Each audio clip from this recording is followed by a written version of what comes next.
TNPSC group 4 தேர்வுகளுக்கான important update TNPSC release பண்ணியிருக்காங்க. அதை பற்றின கம்ப்ளீட் டீட்டெயில் தான் இந்த வீடியோவில் பார்க்க போகிறோம். Hi hello government officers, welcome to daily 5 minutes study.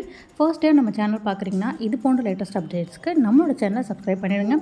Telegram and இன்ஸ்டாகிராமில் ஃப்ரீ நோட்ஸ் நிறைய ப்ரொவைட் பண்ணிகிட்ருக்கோம். அதுக்கான லிங்க் டிஸ்கிரிப்ஷனில் இருக்குது, அதிலையும் ஜாயின் பண்ணிவிடுங்க. முன்னாடிலாம் நமக்கு என்ன ஒரு டவுட் இருந்தாலுமே வந்து நம்ம டிஎன்பிஎஸ்சி கால் பண்ணி இல்லை மெயில் அனுப்பி கேட்குற மாதிரி இருக்கும். ஆனால் இப்போ வந்து ஸ்டூடெண்ட்ஸோட டவுட்டை அவங்க உடனுக்குடன் வந்து கிளியர் பண்ணிடுறாங்க.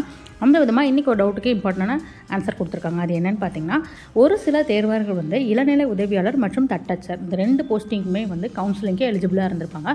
ஸோ 2த்துக்குமே வந்து அவங்கள வர சொல்லியிருந்திருப்பாங்க. ஸோ அப்படிப்பட்டவங்களுக்கான ஒரு டவுட் என்னென்னா, ஒருவேளை எனக்கு இளநிலை உதவியாளர் பதவிக்கு விருப்பம் இல்லை அப்படின்னா நான் வந்து கலந்தாவில் கலந்து கொள்ளாமல் இருந்துக்கலாமா? அதாவது ஜூனியர் அசிஸ்டண்ட்டுக்கு எனக்கு இன்ட்ரெஸ்ட் இல்லை, அப்போ நான் ஜூனியர் அசிஸ்டன்ட் கவுன்சிலிங்கில் கலந்துக்காமல் இருந்துக்கலாமா அப்படின்னு கேட்டிருக்காங்க. அதுக்கான ஆன்சர் வந்து விருப்பம் இல்லை அப்படின்னா நீங்கள் வந்து கலந்துக்க தேவையில்லை. அதே சமயத்தில் நீங்கள் டைப்பிஸ்ட்டுக்கான கலந்தாவில் கலந்துக்கிட்டு அதில் நீங்கள் பதவிகள் வந்து எடுத்துக்கலாம் அப்படிங்கிறதையும் கொடுத்துருக்காங்க. இது வந்து யாருக்காக அப்படின்னு பார்த்தீங்கன்னா, தட்டச்சர் பதவியிலையும் அவங்க கவுன்சிலிங்க்கு செலக்ட் ஆகிருப்பாங்க, இளநிலை உதவியாளர்களையும் அவங்க கவுன்சிலிங்க்கு செலக்ட் ஆகியிருந்திருப்பாங்க.